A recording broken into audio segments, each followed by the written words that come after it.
लहरों से डरकर नौका पार नहीं होती, कोशिश करने वालों की हार नहीं होती। Good morning students, my self Amit Singhal, ASN sir.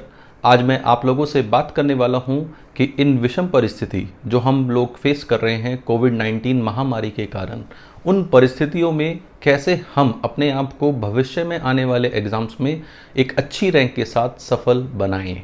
अब देखो बच्चों, आज हमारी 19 अप्रैल है और हमारा जो लॉकडाउन है वो 3 मई तक एक्सटेंडेड है। और जहाँ तक सुनने में आ रहा है, कोचिंग संस्थान या भीड़ भाड़ वाले इलाके मई तक तो बंद रहने ही वाले हैं। तो इसका मतलब अपना जो जेईई मेंस जो है वो मई तक होने की संभावनाएं ना के बराबर हैं। जो मेंस का अप्रैल अटेम्प्ट हमारा होना था वो मई के एंड तक होने की भी उसकी संभावनाएं नहीं हैं। इसका मतलब या तो वो होगा जून के फर्स्ट वीक में या फिर उसके आने वाले बाद में कभी। तो इसका मतलब हमारे पास तैयारी के लिए अप्रैल के ये 10 दिन और पूरा मई, मतलब एक तरीके से मैं मई के 30 दिन ले लेता हूँ। तो इन 40 दिनों में हम किस तरीके से प्लान करें, किस तरह से स्ट्रेटजी बनाएं कि हमारी तैयारी पे कोई ब्रेक ना लगे।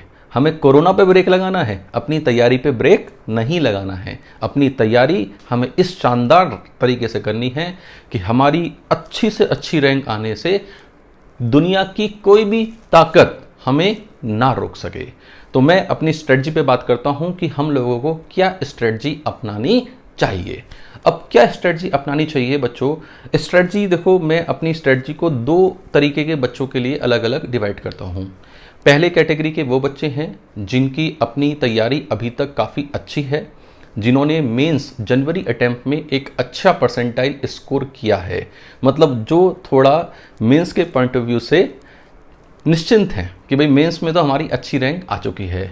दूसरी कैटेगरी उन बच्चों की है जिनकी तैयारी में कहीं ना कहीं कोई कमी है, जिसके कारणवश या कोई दुर्भाग्यवश उनकी जनवरी जो मेंस अटेम्प्ट 1 था उसमें जो परसेंटाइल वो एक्सपेक्ट कर रहे थे उससे कहीं कम या थोड़ी और ज़्यादा कम या थोड़ी ऊंच नीच उनमें रह गई है।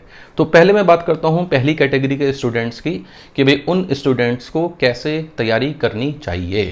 देखो बच्चों, जो स्टूडेंट्स जनवरी अटेम्प्ट में अच्छी परसेंटाइल ला चुके हैं उन बच्चों को एडवांस और मेंस दोनों पे बराबर फोकस रखना चाहिए। जो भी आपका परसेंटाइल आया है उसको इम्प्रूव कैसे किया जाए और साथ के साथ जेईई एडवांस में अच्छी रैंक कैसे लाई जाए।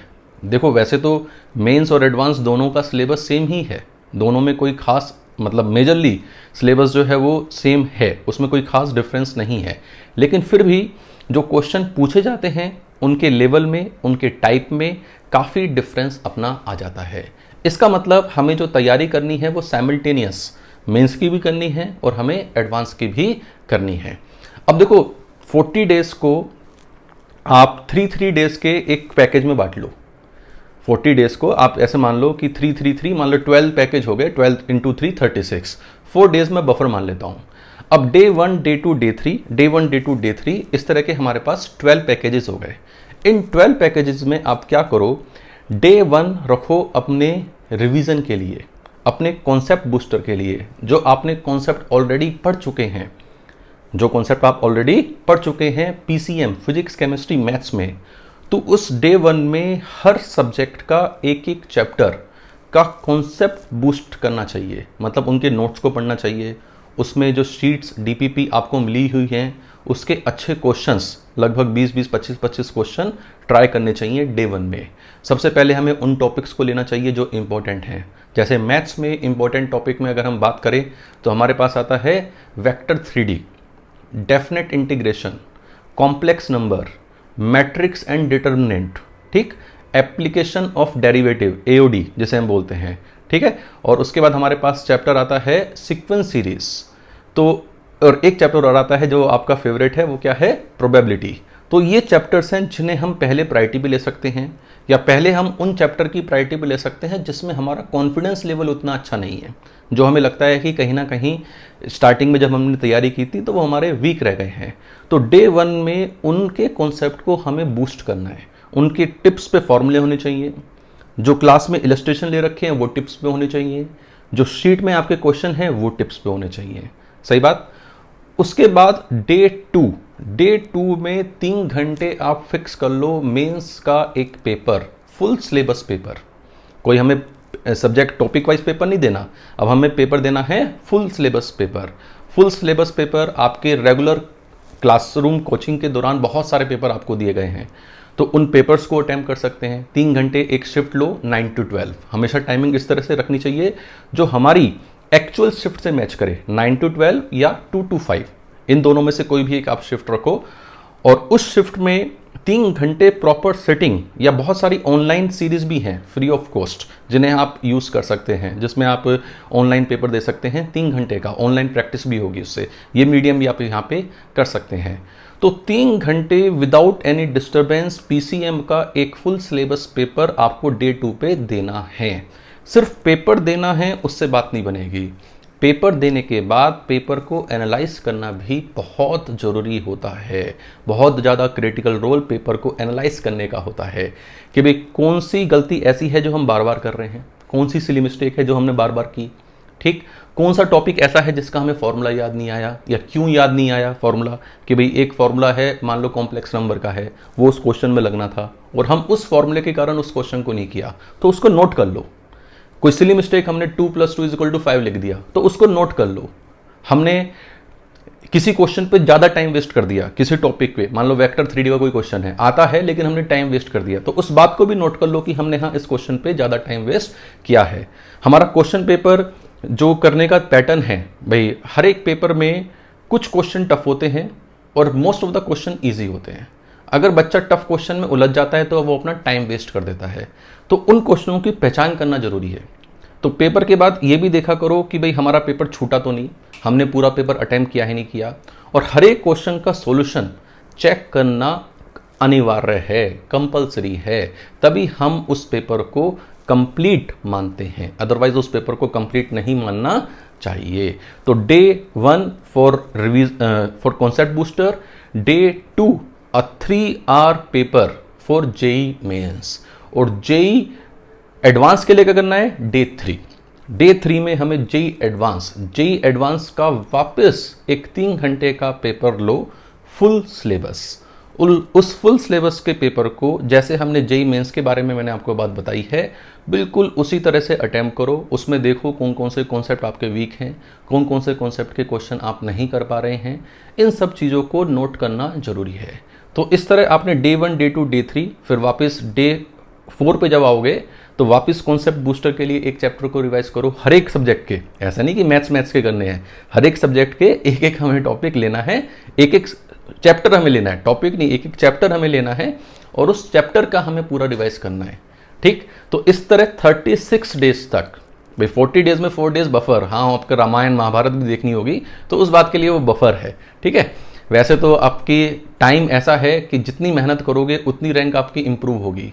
इस टाइम पे कोई अर्श से फर्श तक भी आ सकता है और फर्श से अर्श तक भी जा सकता है, सही बात। तो ध्यान रखना, 1 मिनट वेस्ट करोगे 1 रैंक नीचे आ जाएगी, 2 मिनट मेहनत करोगे 2 रैंक ऊपर चली जाएगी। इस तरह से आपकी रैंक और टाइम में रिलेशन चल रहा है, ठीक बात। तो डे 1, डे 2, डे 3 के इस पैकेज को अगर हमने 36 डेज तक या 40 डेज तक, मई के एंड तक तो कंटिन्यू करा, तो आप मई के एंड में पाओगे कि आपने 12 तो मेंस के पेपर दे लिए हैं, 12 आपने जी एडवांस के पेपर दे लिए हैं, और 12 topics, 12 chapters of physics, chemistry and maths वो आपके अच्छी तरह से तैयार हो गए हैं। उनकी डीपीपी, उनकी सीट को भी आप रिवाइज कर चुके हैं। तो मेरे हिसाब से इस स्ट्रेटजी से अगर आप अपनी पढ़ाई को प्लान करोगे तो ये आपके लिए सबसे ज़्यादा फ्रूटफुल होने वाली है। इससे आपका कॉन्फिडेंस लेवल भी बढ़ेगा। भाई जब 12 चैप्टर हो गए मेन इंपॉर्टेंट रिवाइज, और आपने 12 पेपर दे लिए मेंस के भी और एडवांस के भी, तो आपका जो कॉन्फिडेंस लेवल है वो बूस्ट ज़्यादा होगा। और कॉन्फिडेंस लेवल के साथ साथ आपका जो कॉन्सेप्ट है, जो थिंकिंग एबिलिटी है, वो भी आपकी डेली इंप्रूव होती रहेगी। तो ये पूरी स्ट्रेटजी है कैटेगरी 1 उन बच्चों के लिए जिन बच्चों ने अभी तक अच्छी पढ़ाई कर रखी है, अपना सिलेबस पूरा निपटा रखा है और उनकी परसेंटाइल जनवरी अटेम्प्ट में अच्छी आई है। अब हम बात करते हैं कि दूसरे बच्चे जिन्होंने दुर्भाग्यवश या किसी भी कारणवश अपनी तैयारी को इतना सिंसियरली नहीं लिया या उनके कोई टॉपिक छूटे हुए हैं, उन्हें क्या करना चाहिए, या उनकी परसेंटाइल जनवरी अटेम्प्ट में अकॉर्डिंग टू देयर एक्सपेक्टेशन नहीं आई है, तो उन बच्चों को क्या करना चाहिए? उन बच्चों को भी डे 1, डे 2, डे 3 इसी तरह से ही 40 डेज को हमें डिवाइड करना है। मान लीजिए 12 सेट्स हमारे पास यहाँ पे हो गए। उन बच्चों को मैं अपील करूंगा कि वो बच्चे अभी एडवांस के ऊपर ज़्यादा फोकस ना करें। उनका पहला टारगेट है जेई मेंस। जैसे मैं कह रहा हूँ आप लोगों से कि भाई मई तक तो अपना जेई मेंस नहीं होने का। अब मई तक जेई मेंस नहीं होगा तो ये मान लो जून के लास्ट तक एडवांस भी नहीं होगा। एडवांस का जो टाइम जाएगा वो जुलाई वगैरह में जाएगा। मतलब कम से कम जेई मेंस का जो अटेम्प्ट होगा और जेई एडवांस, उनके बीच में कम से कम 1 महीने का गैप तो होना ही चाहिए मेरे हिसाब से। मैं गलत भी हो सकता हूँ, लेकिन मेरी उम्मीद तो ये है कि उन दोनों के बीच में कम से कम 1 महीने का तो होगा ही होगा। तो इसलिए हमारे पास एडवांस की तैयारी का अलग से टाइम है। एडवांस की तैयारी का हमारे पास अलग से टाइम है।